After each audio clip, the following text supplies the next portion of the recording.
Welcome to our online portal Educam. I am Adarsh Rai. आज के हम टॉपिक में सीखेंगे acid, base and salt.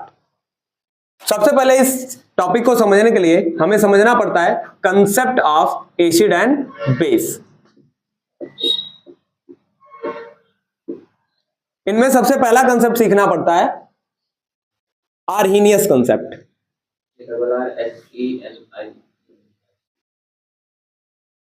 Arrhenius concept. Arrhenius concept में यह बताया जाता है आपको, ये आपका कंपाउंड है जिनका हम एक्वस सॉल्यूशन बनाते हैं। अगर कंपाउंड एक्वस सॉल्यूशन में H+ आयन डोनेट करता है तो क्या कहलाएगा? एसिड। और अगर वो OH- आयन कंडक्ट करता है तो क्या कहलाएगा? बेस कहलाएगा। तो ये हो गया एसिड और बेस किनके कंसेप्ट से? आर्हीनियस कंसेप्ट से। हम सबसे पहले कंपाउंड का एक्वस सॉल्यूशन बनाएंगे। अगर वो H+ आयन देता है क्या कहलाएगा? एसिड। अगर वो OH- सॉल्यूशन देता है क्या कहलाएगा? बेस। क्लियर?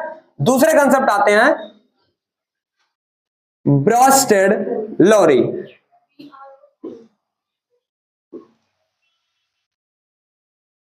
अब इनकी क्या है ब्रोस्टेड-लोरी की? इनमें हम देखते हैं a compound which donate photon H+, उन्हें हम बोलेंगे ट्रांसफर फोटोन, और H+, उन्हें हम बोलते हैं एसिड। क्या बोलते हैं? एसिड। और जो एक्सेप्ट करता है उन्हें हम क्या बोलते हैं? H+ बेस बोलते हैं। इसके बाद हम सीखते हैं आगे लेविस कंसेप्ट। लेविस कंसेप्ट में हम क्या सीखते हैं? सबसे पहले यहां कंसेप्ट आता है लोन पेयर का, LP का। लोन पेयर का मतलब क्या होता है? जैसे मैं मान लो नाइट्रोजन ले रहा हूं, इनके आउटर मोस्ट शेल में 5 इलेक्ट्रॉन होते हैं। 5 इलेक्ट्रॉन में जो 3 होते हैं वो अमोनिया बनाते वक्त बॉन्डिंग इलेक्ट्रॉन हो जाते हैं, और जो बॉन्ड नहीं बनाते उन्हें बोलते हैं नॉन बॉन्डिंग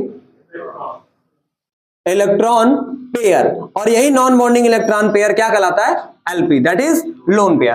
अब कहते हैं लेविस कंसेप्ट में जो कंपाउंड लोन पेयर को डोनेट करता है वो बेस कहलाता है, जो लोन पेयर को एक्सेप्ट करता है वो एसिड कहलाता है। तो जनरली अगर मैं ये कहूं कि A के पास लोन पेयर है और ये B को क्या कर रहा है? ट्रांसफर कर रहा है, तो जो डोनर हो गया वो क्या कहलाता है?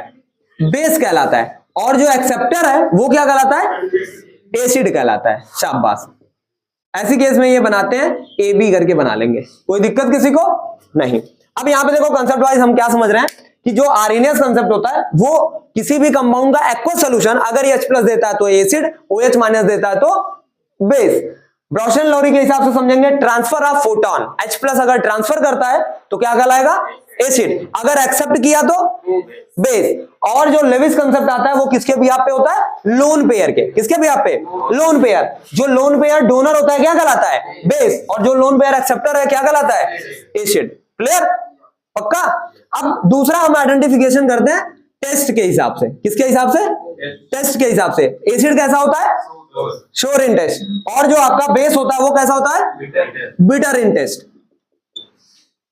उसके बाद हम दूसरी चीज देखते हैं फील के हिसाब से। फील के हिसाब से क्या देखते हैं कि जो आपका एसिड है वो सॉलिड है, लिक्विड है, गैस है ना। ये सॉलिड फेज या लिक्विड या आपको किस में मिल जाएंगे? गैस में मिल जाएंगे। जबकि जो आपका बेस है वो किस में होता है? स्लीपरी में होता है। स्लीपरी मतलब क्या होता है? चिपचिपा जैसा, यही ना। सोप वगैरह को देख लो, वो इस तरीके का होता है। तो ये एक रियल कंसेप्ट हो जाता है आपका किसका? एसिड एंड बेस के कैटेगरी का। क्लियर? चलिए ठीक है, लिख लीजिए। आगे की हम टॉपिक पढ़ेंगे क्लासिफिकेशन ऑफ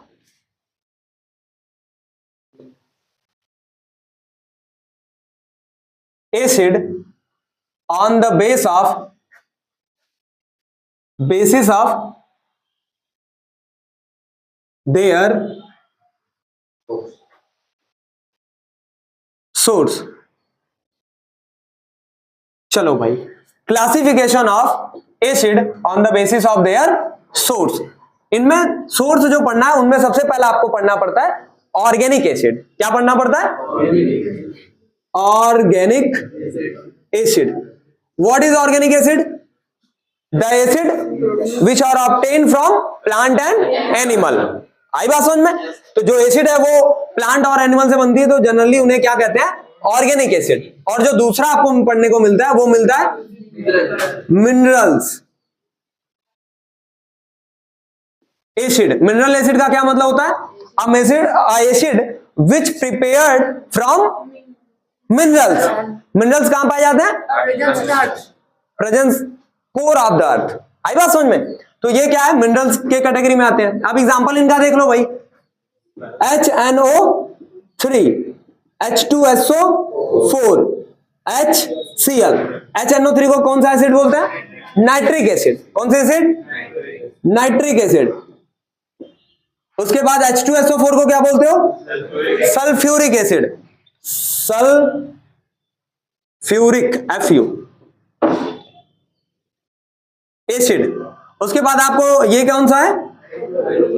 हाइड्रोक्लोरिक एसिड। आगे चलते हैं। ऑर्गेनिक एसिड में आपको जनरली क्या क्या मिलते हैं? जैसे आप ऑरेंज और लेमन में कौन से पाते हो? Citric acid. उसके बाद एंट या बी स्ट्रिंग में कौन कौन से पाते हो? Methanoic acid. उसके बाद आप ये इंपॉर्टेंट करके आएगा, ये किसी क्वेश्चन में आएगा, ठीक है? ये इंपॉर्टेंट मिल जाता है। टोमेटो। टोमेटो में कौन सा मिलता है? ऑक्सैलिक। किसी को कोई दिक्कत? टेमराइड। इमली बोलते हैं इसको। कौन सा मिलता है? Tartaric acid. शाबाश। विनेगर में विनेगर बहुत सारे एग्जांपल मिल जाएंगे। विनेगर में एसिटिक। कर्ड में कौन सा होता है भाई? ये ले लो एग्जांपल। कर्ड में लैक्टिक एसिड। याद हो जाएगा सब? yes, चलो भाई, इतने आपको ऑर्गेनिक एसिड के एग्जांपल मिल गए। मिनरल के भी बहुत सारे एग्जांपल मिल गए। अब दोनों क्या कंसेप्ट क्लियर हो गए? एक तो हो गया ऑर्गेनिक एसिड, दूसरा मिनरल एसिड। ऑर्गेनिक एसिड में आपने सीख लिया ऑरेंज में, लेमन में कौन सा मिलता है? सिट्रिक। उसके बाद मिलता है एंट और बी एसिड में मेथेनोइक, टोमेटो में ऑक्सैलिक, फिर कौन सा है? टर्मराइड। क्या मिलते हैं? Tartaric acid. फिर उसके बाद vinegar, acetic acid, curd. Clear? सब कुछ क्लियर हो गया? चलिए सर आगे चलते हैं। चलिए भाई, आगे की टॉपिक है इंडिकेटर। जनरली इंडिकेटर क्या होता है? A chemical show acid and base behaviour on of a substance by changing colour और स्मेल। जनरली हम एसिड और बेस का इंडिकेट कर पाते हैं, इंडिकेशन देख पाते हैं इंडिकेटर की मदद से। इंडिकेटर क्या होता है? एक ऐसा सब्सटेंस होता है जो ये आइडेंटिफिकेशन दिखाता है कि कोई भी सब्सटेंस एसिड है या बेस है। लेकिन किस तरीके से वो बताएगा? या तो कलर चेंज करके बताएगा या फिर उनकी क्या चेंज हो जाएगी? स्मेल चेंज हो जाएगी, जिससे हम ये समझ पाएंगे कि जो हमारा कंपाउंड है वो एसिड नेचर का है या फिर बेस नेचर का है। जनरली जो हमारा इंडिकेटर होता है वो कुल 3 फॉर्म में हम आइडेंटिफाई करते हैं। पहला नेचुरल इंडिकेटर को पढ़ते हैं। नेचुरल इंडिकेटर में आपको पढ़ना पड़ता है litmus paper, turmeric and hydrangea flower. Generally litmus paper जो होता है वो किस कलर का होता है? पर्पल कलर का होता है। जनरली इनमें एसिड और बेस रेंज में जब जाओगे तो ये एसिड में blue to red colour change दिखाता है और जो बेस होता है वो रेड टू ब्लू कलर में चेंज हो जाता है। अब टर्मरिक की बात करोगे, ये येलो कलर के होते हैं। एसिड में एज इट इज रहते हैं, लेकिन बेस में किस कलर के चेंज होते हैं? रेड कलर के चेंज हो जाते हैं। अब आगे चलते हैं। हाइड्रेंजिया फ्लावर ब्लू कलर का होता है और ये एसिड में किस कलर के होते हैं? ब्लू कलर के होते हैं। और आपके बेस में किस कलर के होते हैं? पिंक कलर के हो जाते हैं। शाबाश। आगे चलते हैं सिंथेटिक में। इनमें आपको मिलेगा फेनोल्फथालीन, जो किस कलर का, कैसा कलर होता है इनका? कलरलेस होता है। जनरली कलर ही नहीं होता। ये एसिड में किस कलर के होते हैं? कलरलेस होते हैं, एज इट इज होते हैं, जैसे रिमेन्स सेम रहेंगे। और अगर आप बेस में ले चलोगे तो किस कलर के हो जाएंगे? पिंक कलर के हो जाएंगे। आगे मेथाइल ऑरेंज कलर का होता है। अगर आप इन्हें एसिड में कन्वर्ट करोगे या एसिड के साथ करोगे तो कैसे कलर चेंज करते हैं? ये रेड कलर चेंज करते हैं, और अगर बेस में चलेंगे तो किस कलर में चेंज होंगे? येलो कलर होंगे। शाबाश। आगे चलते हैं। आप एक पढ़ते हो ऑल्फैक्टरी इंडिकेटर। जनरली ये नेचुरल और सिंथेटिक ये दोनों कलर चेंज करते हैं। क्या चेंज करते हैं? कलर चेंज करते हैं। और जो आपका ऑल्फैक्टरी इंडिकेटर होता है ये चेंज करता है ऑर्डर और स्मेल को चेंज करता है। जनरली इनमें हम क्या पढ़ते हैं? अनियन पढ़ते हैं, वेनिला एसेंस पढ़ते हैं, कोल वायल पढ़ते हैं। जनरली इनमें क्या होगा कि ये एसिड कैटेगरी में जब चलोगे तो एसिड में इनकी जो स्मेल होगी वो रिमेन्स सेम होगी, यानी कि जैसी स्मेल होती है वैसे ही होगी। लेकिन अगर आप बेस में जाओगे तो इनकी स्मेल क्या हो जाएगी? नो स्मेल लिख सकते हो। आई बात समझ में? क्लियर हो गई बातें? तो इस तरीके से हम इंडिकेटर को समझते हैं। इंडिकेटर कितने लोगों में समझे? Natural, synthetic and last one is olfactory indicator. Clear? आगे की जो टॉपिक पढ़नी है वो है formation of acid and base, यानी हम एसिड और बेस को किस तरीके से बनाते हैं। तो सबसे पहले हम देखेंगे non metal oxide plus water. Non metal oxide के साथ अगर किसका रिएक्शन कराएं हम?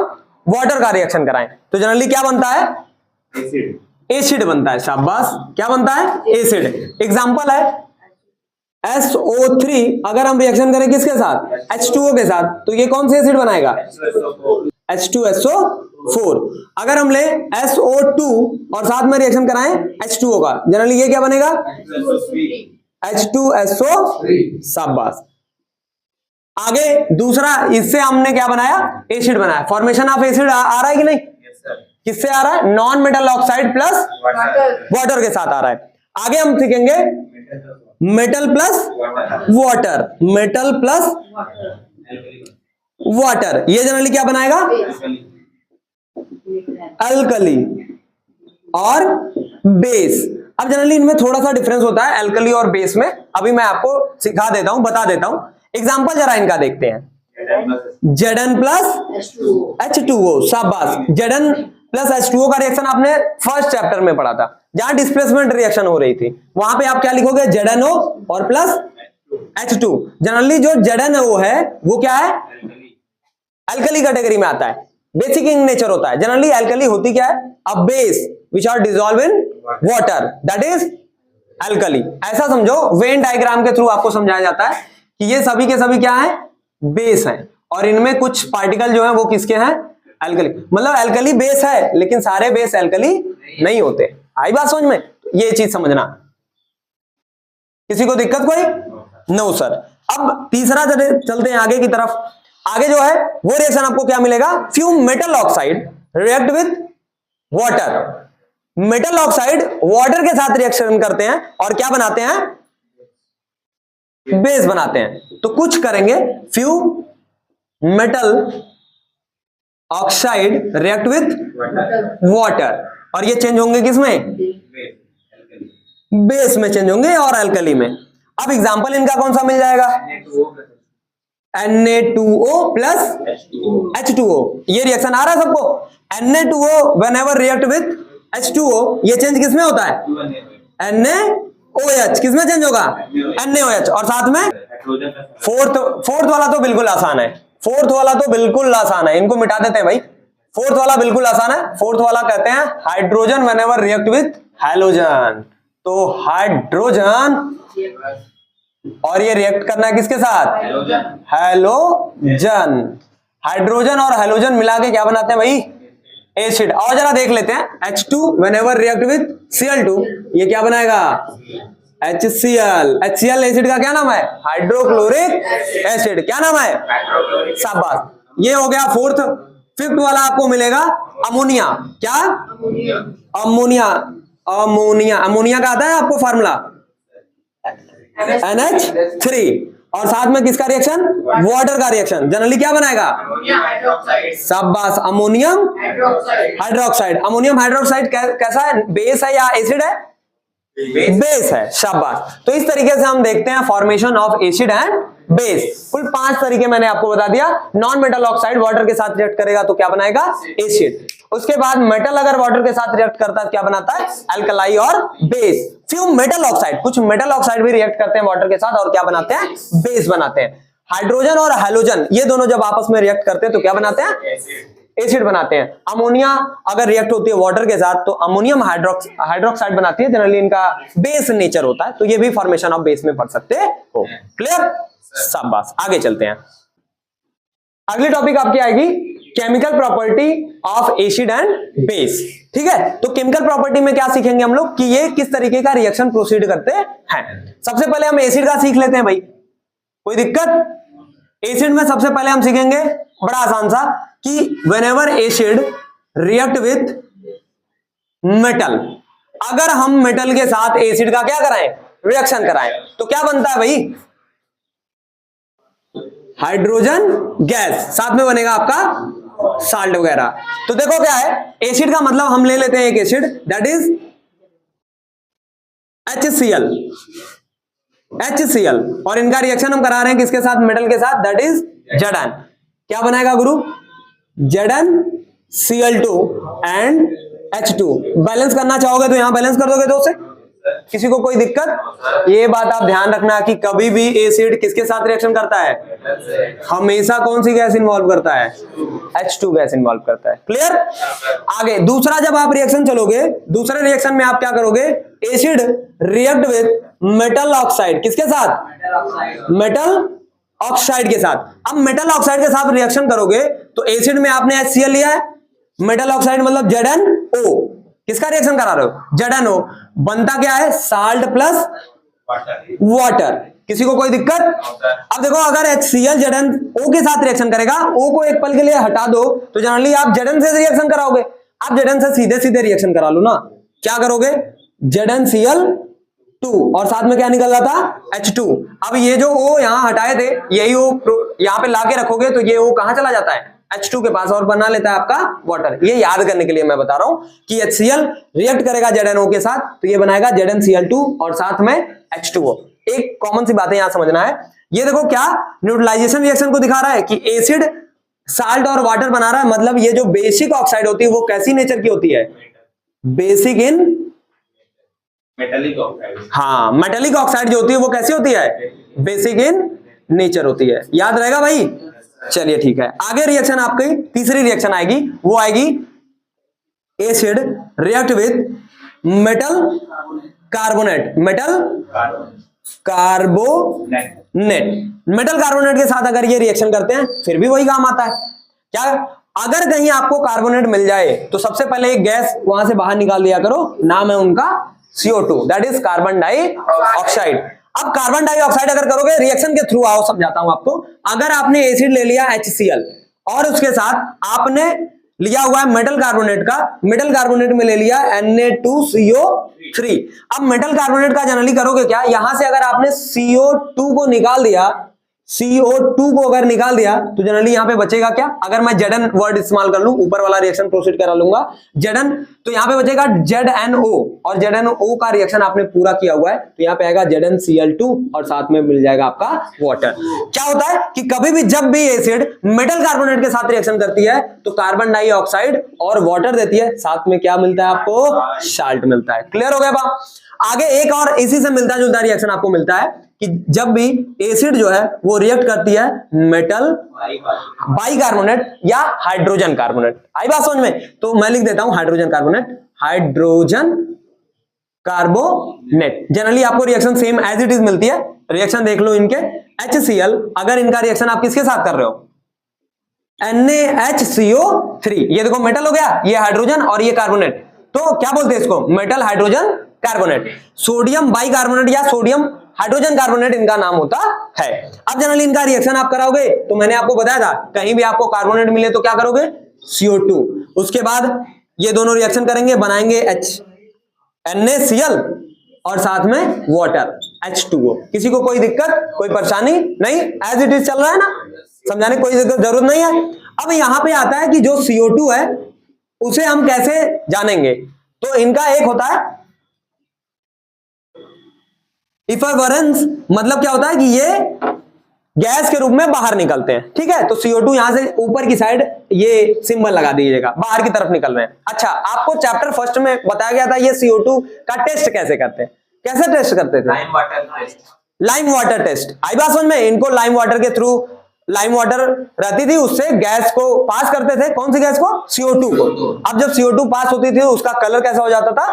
मिल्की अपीयरेंस होता था, व्हाइट कलर का हो जाता, मिल्की व्हाइट कलर हो जाता था। यही ना, हो गई बातें? अच्छा, अगर आप बार बार यही चीजें करते रहोगे, तब अगर CO2 एड ऑन करते रहोगे, फिर क्या होगा? फिर वापस से ये कलरलेस, फिर वापस से मिल्की वे, ऐसे करके चलते रहते हैं। आगे चलते हैं। पांचवा रिएक्शन इनका मिलता है आपको, न्यूट्रलाइजेशन रिएक्शन। क्या होता है न्यूट्रलाइजेशन रिएक्शन? जब कभी भी एसिड रिएक्ट होती है किसके साथ? बेस के साथ, तो जनरली क्या बनाती है? साल्ट प्लस वाटर बनाती है। शाबाश, इनका एक एग्जांपल बहुत अच्छा मिल जाएगा आपको। क्या मिलेगा? एसिड में HCl, इनमें क्या मिलेगा? NaOH। जनरली इनका OH और इनका H क्या बना देता है? वाटर बना देता है, और इनका Na, इनका Cl क्या बनाएगा? NaCl बना देगा। किसी को कोई दिक्कत? कोई एकदम सही है। ये देखो माइनस, ये हो जाएगा प्लस में टूट जाएगा, ये प्लस और ये माइनस। देखो माइनस वाला किसके, प्लस वाला माइनस वाले के साथ आएगा, माइनस वाला प्लस वाले के साथ जाएगा। लो भैया, बन गया आपका रिएक्शन। कोई दिक्कत? चलिए, हो गया काम क्लियर। अब चलते हैं, बेस का भी थोड़ा सीख लेते हैं, बेस की भी स्टोरी सीखते हैं। बेस का क्या है स्टोरी? बेस के लिए क्या बोला जाएगा? तो कहते हैं गुरु कि बेस अगर मेटल के साथ रिएक्शन किया, किसके साथ? मेटल के साथ रिएक्शन किया।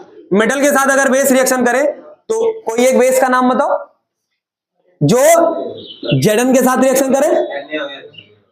NaOH रिएक्ट विथ जिंक, क्या बनाएगा? Na2ZNO2। इसको क्या बोलते हैं? Sodium zincate. क्या बोलते हैं? और साथ में एक गैस बाहर निकलती है, नाम उसका क्या है? H2। कौन सी गैस बाहर निकलती है? H2 गैस निकलती है। तो क्या ये एसिड की तरह दिख रहा है? क्या मेटल के साथ रिएक्शन करता है और ये H2 गैस करता है? दिख रहा है ना? क्या सारे मेटल करते हैं? No sir. चलिए ठीक है, आगे चलते हैं। नॉन मेटल ऑक्साइड दूसरा आ जाएगा यहां पे, चलो लिख देते हैं, non metal oxide. Non metal oxide अगर रिएक्ट करे किसके साथ? बेस के साथ, तो क्या होगा भैया? CO2 का रिएक्शन कर लो भैया, किसके साथ? CaOH का होल ट्वाइस। जनरली ये क्या बनाएंगे? CaCO3, साथ में H2O, यानी कि ये साल्ट और साथ में क्या बन रहा है? वाटर बन रहा है। तो एक बात समझो, ये साल्ट प्लस वाटर बनने का मतलब न्यूट्रलाइजेशन रिएक्शन को शो कर रहा है। ऐसे में जो नॉन मेटल ऑक्साइड होते हैं, ये किसकी तरह, कौन सा नेचर रखते हैं? एसिडिक नेचर रखते हैं। कौन सा नेचर रखते हैं? एसिडिक नेचर रखते हैं, तभी तो ये बेस के साथ न्यूट्रलाइजेशन रिएक्शन दिखा रहे हैं। कोई दिक्कत, कोई परेशानी? अच्छा, एक चीज यहां पे और सीखने वाली है कि जो एसिड है वो मेटल के साथ क्या कर रहा है? साल्ट प्लस वाटर बना रहा है, यही ना? अब यहां के बाद आपने जो मेटल ऑक्साइड कर दिया, आपने ऑक्सीजन का एडिशन दिखाया, यहां पे क्या बन गया? H2O बन गया। अब और आगे आप आए, कार्बोनेट को लाए, कार्बोनेट लाने के बाद आपको एक और गैस मिलने लगी, दैट इज CO2। अब बाई कार्बोनेट लाए तब भी CO2 एज इट इज रहने लगी। याद करने की ट्रिक समझ में आ गई? आगे चलते हैं। जो बेस है, बेस में आपको एक न्यूट्रलाइजेशन रिएक्शन जो आपको एसिड की भी केमिकल प्रॉपर्टी को बताता है, बेस की भी बताता है। आपने यहां पे किसके साथ सीखा? एक मेटल के साथ सीखा और एक नॉन मेटल ऑक्साइड के साथ सीखा। इतनी आपको रिएक्शन पढ़नी पड़ती है, ठीक है, एसिड एंड बेस में। हो गई? चलिए सर लिख लीजिए।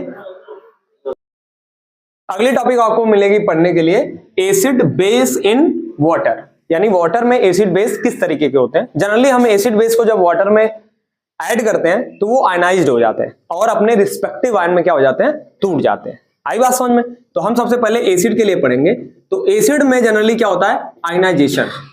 आयनाइजेशन यहां पे क्या होगा? जब आप एसिड को ऐड करोगे वाटर में तो जनरली वो क्या करेगा? H+ आयन डोनेट करेगा, और वही H+ आयन वाटर के मॉलिक्यूल्स के साथ ऐड होके हाइड्रोनियम आयन बनाता है। क्या बनाता है? हाइड्रोनियम आयन बनाता है। आगे बेस के लिए अगर आप पढ़ोगे तो बेस के लिए क्या जानोगे कि बेस अगर करता है वो डिसोसिएट होता है, ठीक है। जैसे आप NaOH को समझो तो Na+ में, और NaOH को ऐसे लिख देता हूं, NaOH, ये डिसोसिएट हो जाएगा Na+ और प्लस OH-। अपने हाइड्रोक्साइड आयन में ये क्या हो जाते हैं? ब्रेक डाउन हो जाते हैं। अब जनरली ये बताया जाता है कि जो एसिड और बेस है, एसिड में जैसे मान लीजिए आप HCl है, क्या ये एसिटिक नेचर शो करेगा विदाउट एक्वस, या पानी के साथ अगर ऐड नहीं होगा तो ये क्या अपनी प्रॉपर्टी को शो कर पाएगा? नहीं करेगा। ये जब तक किसके साथ ना ऐड हो, वाटर के साथ। अच्छा, ऐसा ही करके एक क्वेश्चन और आता है कि आपकी जो ड्राई लिटमस पेपर होता है, अगर उसके साथ एसिड को रिएक्ट कराया जाता है, मतलब उसमें वाटर नहीं इंग्रेडिएंट्स हो, तब कराया जाता है, तो वो कलर चेंज करता ही नहीं है। लेकिन अगर उसी फॉर्म में जो लिटमस है आपका, उसको ड्राई ना करके थोड़ा सा कर लिया जाए, वेट कर लिया जाए, जनरली उनमें वो अपना कलर चेंज जो है वो दिखाने लगता है। दोनों के लिए आपको यही पॉइंट मिलेगी कि अच्छा, इलेक्ट्रिसिटी से लेके बात कर लेते हैं। क्या जो आपके रिस्पेक्टिव आर्म में जब तक वो ब्रेक डाउन नहीं होंगे तब तक वो इलेक्ट्रिसिटी को फ्लो नहीं कराएंगे। तो वाटर के इंग्रेडिएंट्स जब तक ऐड नहीं होते तब तक एसिड जो है इलेक्ट्रिसिटी का कंडक्टर नहीं होता, लेकिन जो ही आप वाटर को ऐड करते हो तुरंत वो इलेक्ट्रिसिटी का कंडक्टर बन जाता है। क्लियर हो गई बातें? किसी को कोई दिक्कत नहीं? आगे चलते हैं। अब यहां से एक चीज समझते हैं, डाइल्यूजन क्या होता है? डाइल्यूजन का मतलब कि डाइल्यूट और कंसंट्रेटेड फॉर्म में क्या होता है। तो डाइल्यूजन मतलब होता है वाटर का ऐड करना। अब जनरली यहां से जो आपकी टर्म बनती है वो दो तरीके की बनती है, एक डाइल्यूट बनता है और दूसरा कंसंट्रेशन बनता है। डाइल्यूट का मतलब क्या होता है कि ऐसे केस में आपके वाटर के इंग्रेडिएंट्स ज्यादा और एसिड के जो कंटेंट होंगे वो क्या होंगे? कम होंगे, तब उन्हें आप क्या बोलोगे? डाइल्यूट। और कंसंट्रेटेड एसिड का क्या मतलब होता है कि उनमें एसिड की जो अमाउंट है वो ज्यादा है और वाटर के इंग्रेडिएंट्स क्या है? कम है। तो ऐसी केस में वो क्या बनाते हैं? कंसंट्रेशन बनाते हैं। तो ये दोनों टॉपिक क्लियर हुई, डाइल्यूट और कंसंट्रेशन। अब आगे चलते हैं strength of acid and base को समझने। तो स्ट्रेंथ कैसे समझोगे गुरु? इसको मिटा देते हैं। Strength of acid and base कैसे स्ट्रेंथ समझाते हैं? जनरली ये बनता है स्ट्रॉन्ग एसिड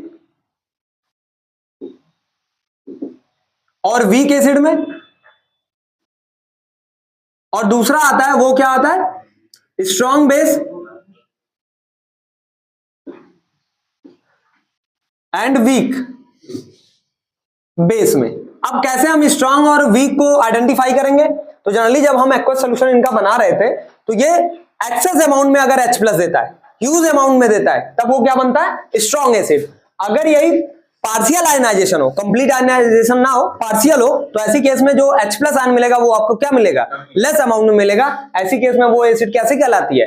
वीक एसिड कहलाती है। सेम आएगा बेस के लिए, जो OH रिस्पेक्टिव आयन ज्यादा देते हो उन्हें क्या कहते हैं? स्ट्रॉन्ग बेस, और जो नहीं देगा वो वीक बेस। क्लियर हो गई बातें? अब जनरली हम इनका आइडेंटिफिकेशन करते हैं पीएच के थ्रू। तो पीएच क्या होता है गुरु? ये नई टॉपिक निकलती है, व्हाट इज पीएच। जनरली ये यूनिवर्सल इंडिकेटर में आते हैं पीएच। अब ये क्या करता है? ये किसी भी सॉल्यूशन का मेजर करता है क्या? Concentration of H+ ion. अब इनके बिहाफ पे ये बनते हैं, कुल इनमें कॉलम होते हैं 14 तक, ठीक है? तो 14 के आसपास इनका कॉलम होता है। 0 से लेके आप जब तक 7 तक चलते हो तो ये एसिडिक रेंज को दिखाता है। यहां तक क्या होगा? एसिड। 7 के बाद 14 तक जो रेंज आती है इनकी, ये किस तरीके पे जाएंगे? बेसिक पे चलेंगे। और ये जनरली कलर वाइज होते हैं, ठीक है? कलर अलग अलग कलर होता है, जिस कलर जो जिस तरीके पे शो होगा हम उस तरीके से आइडेंटिफिकेशन करते हैं। आई बात समझ में? ये इंपॉर्टेंट होता है समझने के लिए। अब एसिड इनके पहले, बेस 14 के 7 और 14 के बीच में। तो जनरली 7 पे जो लोग आते हैं उन्हें क्या कहते हो? न्यूट्रल, और उन्हें साल्ट वगैरह जो है वो कैटेगरी आती है, ना ही एसिडिक ना ही बेस, यही ना? अच्छा, एक क्वेश्चन यहां से इंपॉर्टेंट करके आता है क्या कि role of pH in daily life, in daily. अब जनरली हम आते हैं इनमें, सबसे पहले बॉडी के ऊपर चेक कर लेते हैं अपने बॉडी की पीएच कितनी रहनी चाहिए? 7.0 टू 7.8। इसके आगे पीछे हो जाता है तब आपकी दिक्कत होने लगती है। अब जैसे छोटी सी एक बात समझो, आपका जो डाइजेशन सिस्टम चलता है उनमें HCl करके पड़ा होगा, वहां पे एसिडिक रेंज रहनी चाहिए। अगर वहां एसिडिक रेंज नहीं होगी तो फूड स्टोर में वही प्रॉब्लम आने शुरू होती है। तो वहां के लिए हमें क्या है? एक पीएच स्केल को प्रोवाइड किया जाता है। अच्छा, ब्लड के लिए भी बोला जाता है, ब्लड की भी पीएच मेंटेन होनी चाहिए, कम ज्यादा होती तो हम उन्हें करते हैं। अच्छा, दूसरी चीज आती है आपकी सॉयल। आप लोग खेत वगैरह में चलते हो, तो फर्टिलाइजर ज्यादा कम करते हैं, एसिटिक रेंज में हालांकि होता है, अगर ज्यादा अमाउंट में हो जाती है एसिटिक तो उसे बेस ऐड किया जाता है ताकि वो न्यूट्रलाइजेशन में जा पाए, एक नॉर्मल पीएच को सही कर पाए। 6.3 टू 6.7 तक आता है सॉइल रेंज पर। आई बात समझ में? तो सॉइल के लिए भी इनकी जरूरत होती है। तीसरी पॉइंट क्या पीएच के लिए आती है? एसिड रैन की तरीके से आप रैन का आइडेंटिफिकेशन करते हो कि वो रैन किस तरीके की है, तो एसिड रैन में आएगा पीएच 5.6 से नीचे पानी का तो पीएच 5.6 के आसपास, अगर उनसे नीचे आता है तो एसिडिक रेंज बताने शुरू कर देते हैं। तो कई सारे ऐसे यहाँ पे role of pH in daily life करके आएगा जिन्हें आपको पढ़ना पड़ता है। किसी को कोई दिक्कत, कोई परेशानी नहीं है? चलिए, अच्छा एक और चीज याद आ गई तो लिख लो, टूथ डीके। अब टूथ डीके का क्या मतलब होता है कि आप जनरली ब्रश जो करते हो वो कैसा होता है? बेसिक नेचर का होता है। आपके एसिडिक की वजह से एसिड आ जाते हैं मुंह में, जिनकी वजह से आपको दिक्कतें होती हैं। फिर आप क्या करते हो? ब्रश वगैरह लेते हो और ब्रश में कैसा होता है? बेस होता है, जो आप ब्रश करने से उसे क्या करते हो? न्यूट्रलाइजेशन रिएक्शन को प्रोसीड करते हो और चीजें सामान्य हो जाती हैं। आई बात समझ में? और इनका पीएच कितना? 5.5 से नीचे जाएगा तो दिक्कतें आपके दांतों के लिए हो जाएंगी। ठीक है, तो इनके लिए आप ब्रश वगैरह करते हो। चलिए सर, इतनी बात आ गई, क्लियर?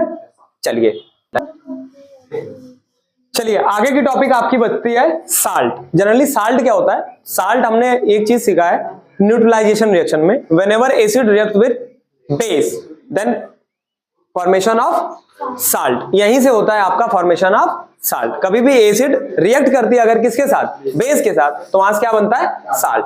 अब जनरली साल्ट को हम समझ चुके हैं कि साल्ट क्या होता है। ये जनरली आप पीएच में सीखे कि ये 7 नंबर पे आता है ना, इनके जो पीएच आते हैं वो कितने पे आते हैं? ऐसा नहीं है। जनरली क्या होता है साल्ट में कि अगर आप स्ट्रॉन्ग एसिड रिएक्ट कराओगे स्ट्रॉन्ग बेस के साथ, तो जनरली स्ट्रॉन्ग बेस के साथ ये रिएक्शन करता है तो बनता है आपका नॉर्मल साल्ट बनता है। लेकिन अगर यही स्ट्रॉन्ग एसिड रिएक्ट कर दे वीक बेस के साथ, आपको पता है ना क्या होते हैं स्ट्रॉन्ग एसिड, क्या होते हैं वीक बेस, पीछे बताया अभी। तो वीक बेस के साथ अगर करता है तो जो साल्ट बनता है वो कैसा बनता है? एसिडिक साल्ट बनता है। कैसा बनता है? एसिडिक साल्ट बनता है। अब स्ट्रॉन्ग बेस अगर ये रिएक्ट करे किसके साथ? वीक एसिड के साथ। किसके साथ रिएक्शन करे? तो जनरली ये क्या बनाएगा? बेसिक साल्ट बनाएगा। अब जनरली यह क्या होता है, इनका पीएच जो होगा वो क्या होगा? इक्वल टू 7 के आसपास होगा ना, जबकि एसिडिक का क्या होगा? पीएच लेस देन 7, और बेसिक का क्या होगा? PH greater than 7। ये बातें समझ में आ गई? तो ये साल्ट की कैटेगरी में भी पढ़ा जाता है। अब साल्ट में कुछ आपके साल्ट के एग्जांपल दिए गए हैं और उन साल्ट के एग्जांपल कैसे बनते हैं, किस तरीके से बनते हैं, ये बताया गया है। ठीक है, अब जनरली हम कॉमन साल्ट सबसे पहले पढ़ते हैं। कॉमन साल्ट के लिए फॉर्मूला होता है आपका NaCl। क्या नाम होगा इनका? Sodium chloride. क्या नाम होगा? NaOH whenever react with acid that is HCl, HCl के साथ रिएक्शन करता है तो क्या बनाता है? NaCl साथ में वाटर। अब जनरली इनका कई सारे ऐसे केमिकल स्पीसीज हैं जिनका ये क्या होता है? रॉ मटेरियल होता है, और साथ में हम इन्हें फूड में क्या करते हैं? इस्तेमाल करते हैं, यूज करते हैं। आगे दूसरा जो आपको पढ़ना है वो क्या पढ़ना है? Caustic soda. कास्टिक सोडा के लिए जो फॉर्मूला आता है वो क्या आता है? NaOH, यही आता है ना। अब NaOH कैसे बनाया जाएगा? तो जनरली NaOH हमें फॉर्मेशन की जाती है किससे? कॉमन साल्ट से। तो NaCl का रिएक्शन किसके साथ कराना पड़ता है? HCl के साथ कराना पड़ता है। ऐसी केस में ये क्या बनाता है? NaOH H2 और Cl2। अब जनरली ये जो प्रोसेस होता है उसी को क्या बोलते हैं?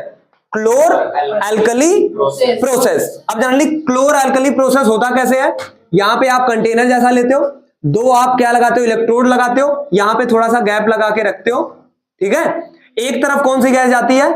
Cl2 गैस जाती है, दूसरी तरफ कौन सी गैस जाती है? H2 गैस जाती है। यहां पे कैथोड और एनोड लगाए जाते हैं ना, यही तो कैथोड और एनोड लगाया जाएगा। तो यहां पे क्या लगेगा? एनोड पॉजिटिव होता है और कैथोड निगेटिव होता है। तो कैथोड की साइड H2 और इधर की साइड Cl2 आता है। यहां पे H2O, यहां पे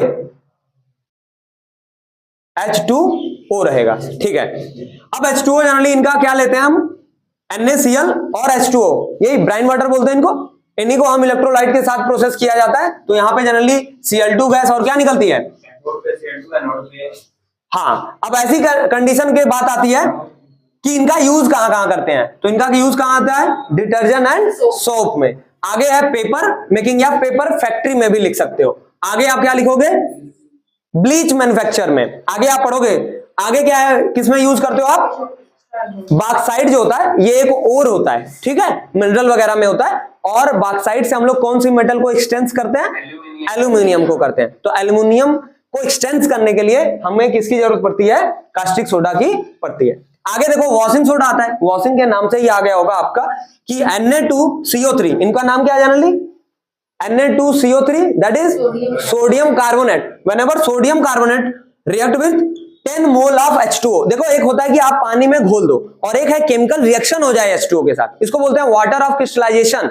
ये जो पर्टिकुलर रिएक्शन चल रहा है इसको क्या बोलते हैं, ठीक है, वाटर ऑफ क्रिस्टलाइजेशन। अब क्रिस्टलाइजेशन क्या होता है, इनके बॉन्डिंग बना लेते हैं वाटर के साथ, ये बॉन्डिंग बनाते हैं। तो ऐसी केस में 10 मोल जो वाटर के साथ रिएक्शन हुआ तो ये बनाते हैं Na2 into CO3 into 10 H2O, ठीक है, डे का हाइड्रेट बोलते हैं ना नाम में इनके। तो ये क्या बनाते हैं, वॉशिंग सोडा। इनका यूज क्या होता है जनरली वॉशिंग सोडा का, सॉफ्टनिंग द हार्ड वाटर। ये हार्ड वाटर को सॉफ्ट वे में बदलते हैं। हार्ड वाटर का फार्मूला क्या होता है, D2O। आई बात समझ में, ये क्या है, वॉशिंग क्लोथ। पक्का है, वॉशिंग सोडा का किसमें इस्तेमाल करते हो, वॉशिंग क्लोथ में करते हो। इनका कहां कहां इस्तेमाल होता है, पेंट में होता है, पेपर में होता है और टेक्सटाइल फैक्ट्री में होता है। आगे की चर्चा करते हैं बेकिंग सोडा। बेकिंग सोडा कहां कहां यूज होता है, तो ये जनरली क्या है, देखो Bryan water, CO2 and ammonia, इनका जब रिएक्शन करते हो ये आपस में रिएक्ट होते हैं। रिएक्ट होने के बाद क्या बनाते हैं, that is baking soda and plus, और ये क्या बनता है आपका, अमोनियम क्लोराइड। तो हमें अमोनियम क्लोराइड से कोई लेना देना है नहीं, हमें क्या बनाना था, बेकिंग सोडा। तो ये बढ़िया मिल जाती है कि ब्राइन वाटर का रिएक्शन हम क्या पास आउट करते हैं उनसे से कार्बन डाइऑक्साइड को, और साथ में हम रिएक्शन कराते हैं अमोनिया से। आई बात समझ में, तब आपका क्या बनता है, बेकिंग सोडा बनता है। इनका यूज कहां कहां होता है, तो preparation of baking powder, baking powder से जो चीजें बनाई जाती है उनमें इनका यूज किया जाता है। और इनका कहां यूज होता है, formation of soda water. Soda water formation में इनका यूज होता है। फायर एक्सटिंग्विशर जो आग लग जाती है बुझाने के लिए इस्तेमाल किए जाते हैं, वहां पे इनका इस्तेमाल किया जाता है। साथ में मेडिसिन में भी इनका बहुत सारा फैक्टर आता है। आगे चलते हैं ब्लीचिंग पाउडर, कलर वलर किया जाता है ना उनके लिए है ये थोड़ा सा याद करने की जरूरत है इनको। इनका कॉम्प्लेक्स करके फार्मूला आता है CaOCl2 करके आता है। तो इनका रिएक्शन किसके साथ कराया जाता है कि ये बनते हैं CaOH का whole twice, that is calcium hydroxide. Calcium hydroxide react with chlorine gas, calcium hydroxide है। अब क्लोरीन गैस उससे पास करते हो तो जनरली क्या बनता है, कैल्शियम ऑक्सीक्लोराइड। इस्तेमाल करना है, देखो क्या लिखते हैं, कैल्शियम O फॉर ऑक्सी और यहां के लिए Cl2 के लिए क्लोराइड, और साथ में क्या बनता है, वाटर बन जाता है। इनका यूज कहां कहां होता है, इनका यूज कहां होता है, सबसे पहले यूज आपको मिला है कि गुरु ये कैसे होते हैं, ऑक्सीडाइजिंग एजेंट होते हैं। मैंने आपको पहले चैप्टर में बताया था कि ऑक्सीडाइजिंग एजेंट क्या होते हैं। तो ये बहुत सारे केमिकल स्पीशीज में या केमिकल रिएक्शन में ऑक्सीडाइजिंग एजेंट यानी OA का काम करते हैं। आगे मैंने लिखा है CHCl3, जनरली ये क्या होता है, क्लोरोफॉर्म। क्या होता है, क्लोरोफॉर्म होता है। क्लोरोफॉर्म बनाने में भी इनका इस्तेमाल किया जाता है। आगे है भैया क्या, डिस्टिंक्ट ड्रिंकिंग वाटर, यानी वाटर जो ड्रिंकिंग वाटर है उनको साफ करने के लिए इनका इस्तेमाल किया जाता है। आगे चलते हैं, लास्ट वाला मिलता है प्लास्टर ऑफ पेरिस। जो प्लास्टर ऑफ पेरिस होता है वो जनरली किससे बनाया जाता है, जिप्सम से। जनरली जिप्सम क्या होता है, CaSO4 का इंटू 2H2O। 2H2O जब रहता है तो ये किस फॉर्म में होता है, जिप्सम के। लेकिन जब इन्हें हीट किया जाता है और इनका 1/2 यानी कि 1.5 मॉलिक्यूल वाटर के क्या निकाल लिए जाते हैं, बाहर निकाल लिए जाते हैं, तो ऐसी केस में ये बचता है CuSO4 और CaSO4 और साथ में हाफ H2O। हाफ वाले वर्ड को क्या इस्तेमाल करते हैं, जैसे 10 के लिए आपने डेका वर्ड किया था, हाफ के लिए क्या बोलते हो, हेमी वर्ड इस्तेमाल करते हो। आई बात समझ में, हेमी हाइड्रेट लगाओगे तो यहां बोलोगे कैल्शियम सल्फेट हेमी हाइड्रेट। आई बात समझ में, इन्हीं को आप क्या बोलते हो, POP। क्या बोलते हो, अब POP का फुल फॉर्म क्या होता है, प्लास्टर ऑफ पेरिस होता है। इनका यूज कहां होता है, घरों में होता है, कलर जब होते हैं